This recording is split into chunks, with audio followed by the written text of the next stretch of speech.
Assalamualaikum warahmatullahi wabarakatuh.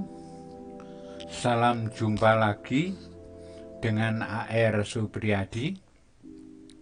Ini merupakan pertemuan pertama dalam membahas bab hukum Newton. Hukum Newton pada subbab kali ini adalah hukum Newton 1 atau hukum 1 Newton. Baiklah, kita akan menuju ke subbab yang pertama.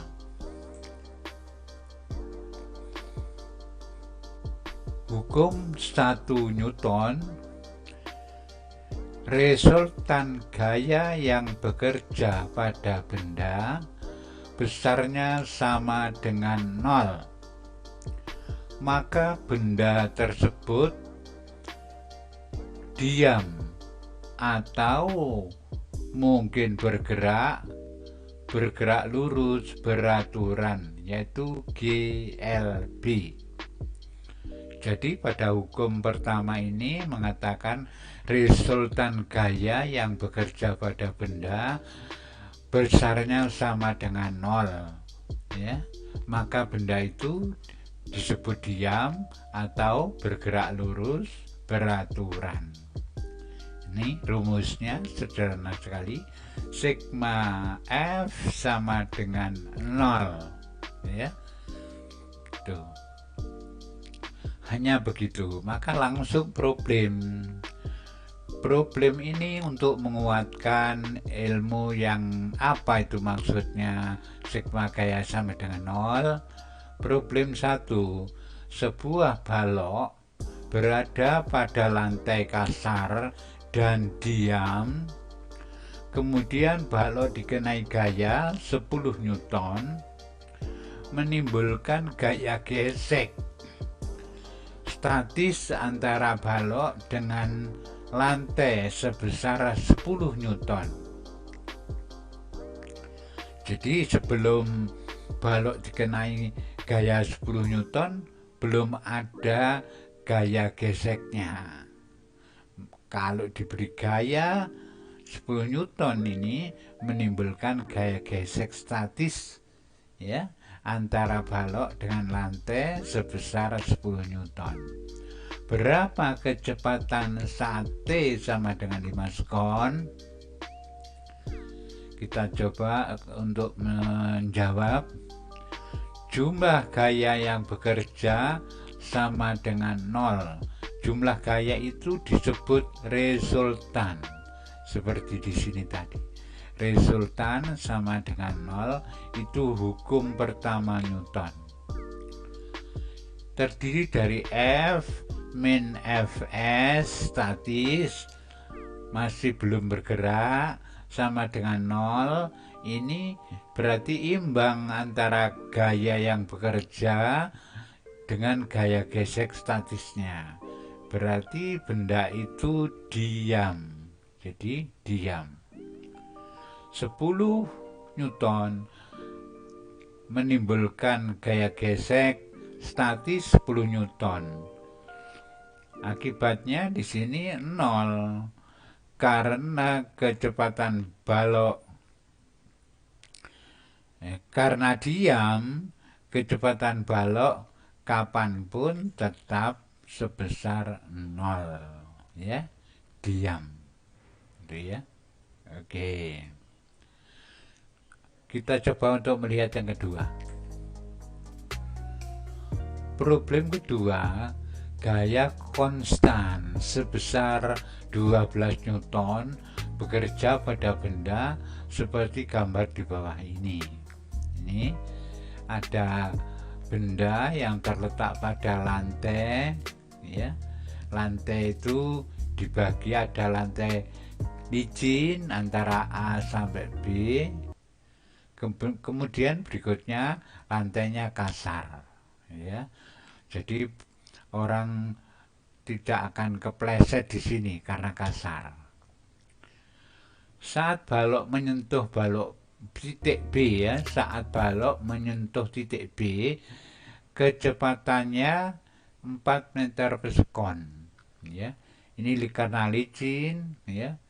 Gaya ini bekerja konstan, lalu ditarik ke sana, semakin lama semakin cepat sampai di titik B kecepatannya 4 meter per sekon.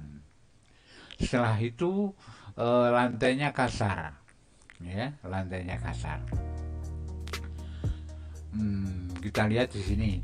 Saat balok menyentuh titik B, kecepatannya 4 meter per sekon, dan saat itu pula balok terkena gaya gesek dari lantai BC sebesar juga 12 Newton.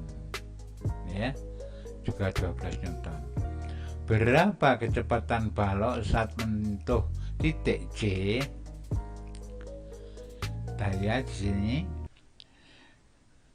Gambar gaya-gaya yang bekerja pada saat di daerah BC.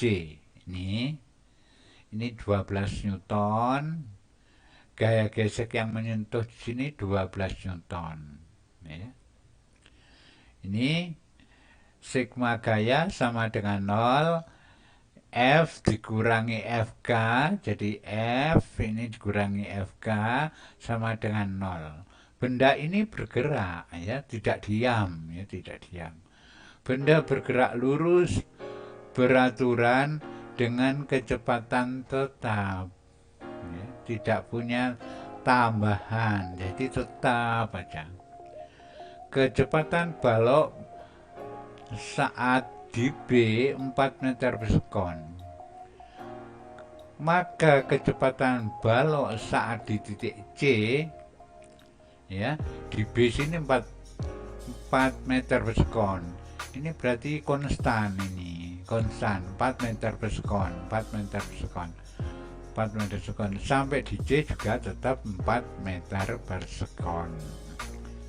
Jadi antara gaya pada waktu di daerah sini, ya, gaya sebesar 12 Newton diimbangi oleh gaya gesek 12 Newton, jadi habis, ya.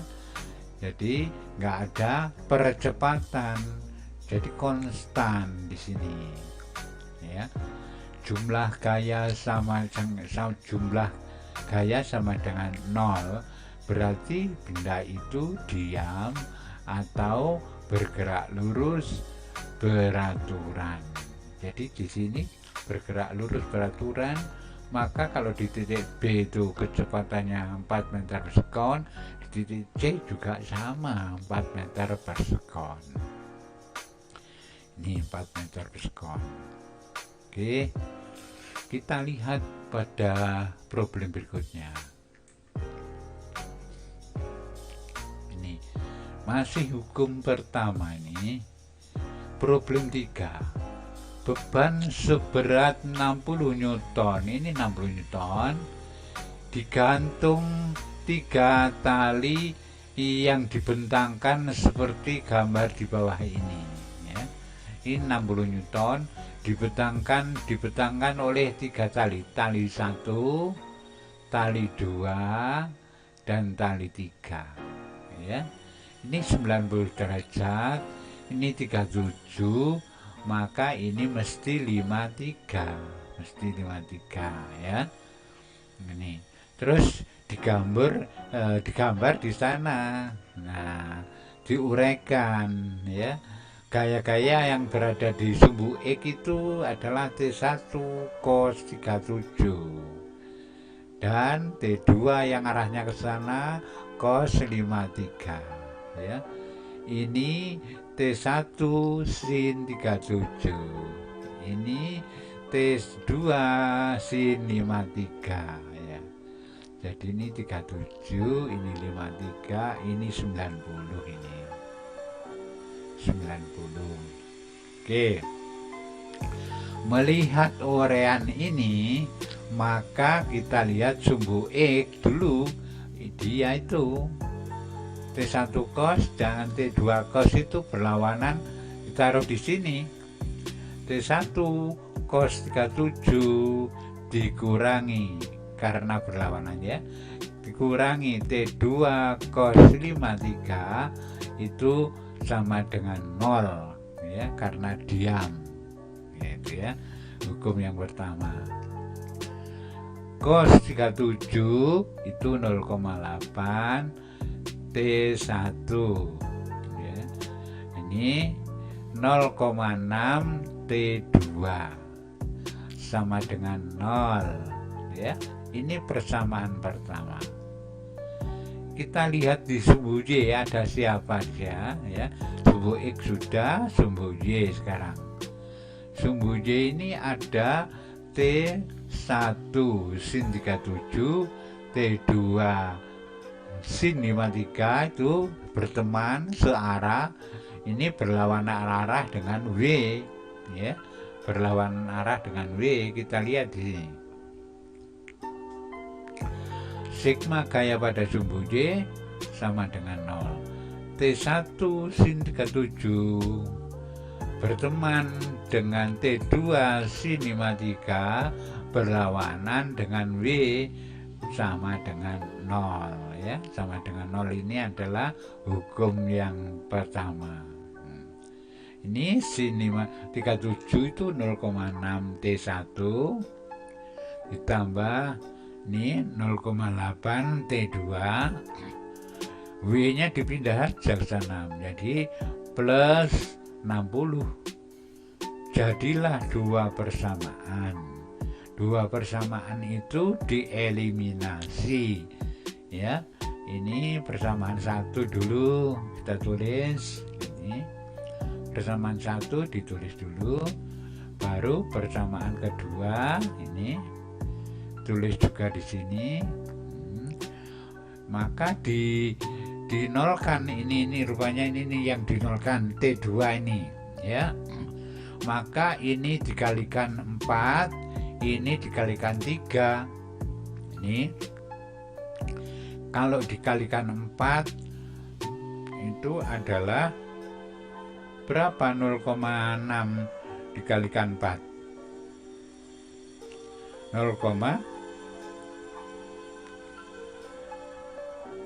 2,4 ini 2,4 ya. Ini 2 kalikan 3 2,4 berarti 0 ya. Sekarang ini 0,8 kali 4 0,6 kali 3 ya. Diperoleh maka ini adalah 0,3,2 ini 1,8,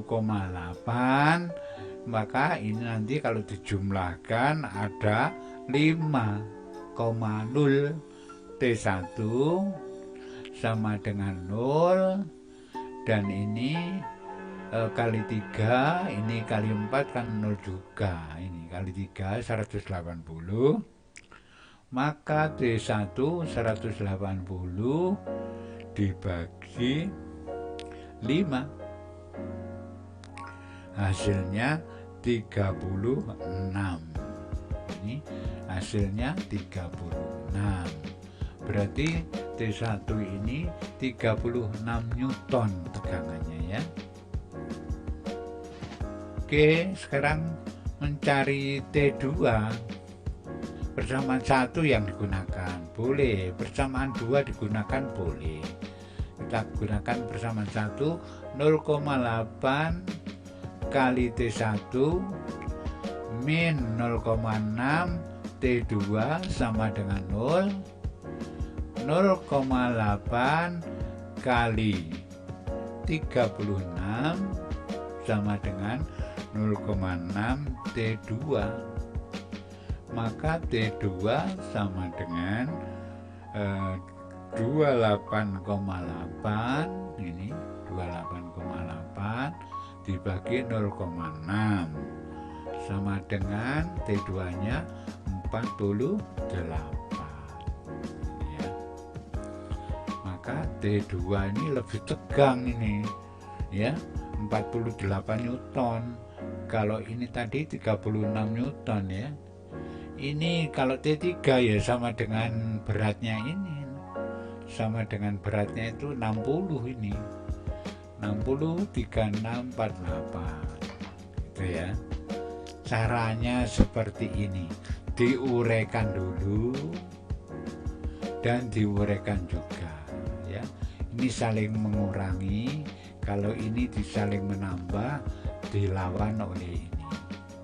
Dua ini lawannya ini lawannya ini ya, gitu aja. Oke, kita lihat berikutnya cara lain yang mungkin lebih sederhana ya. Kita lihat ini sama dengan tadi, tapi ini dikerjakan dengan cara lain.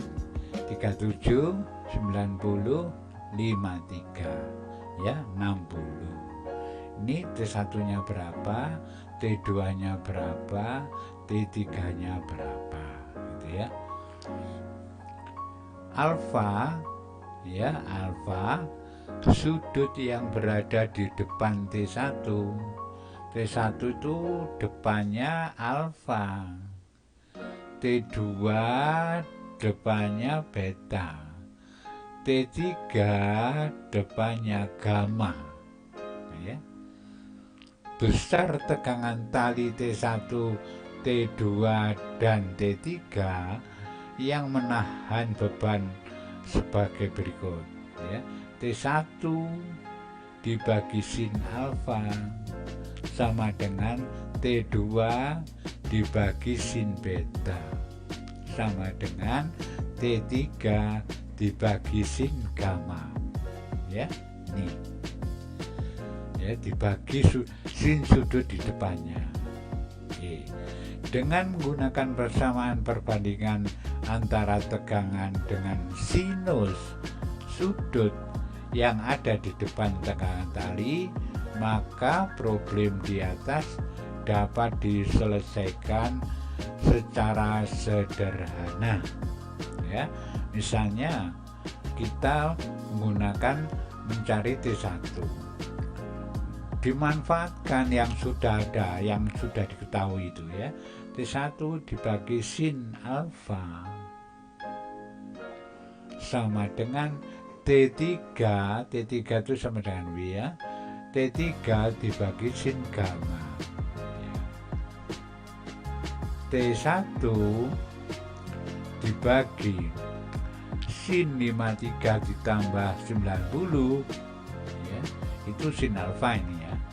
Alfa itu terdiri dari 53 ditambah 90. Ini sin alfa itu, nah ini dibantu ini, lihat ini 53, lalu ini 90 ya. Itu sama dengan W itu diketahui, jadi harus pakai ini W dibagi sin 90.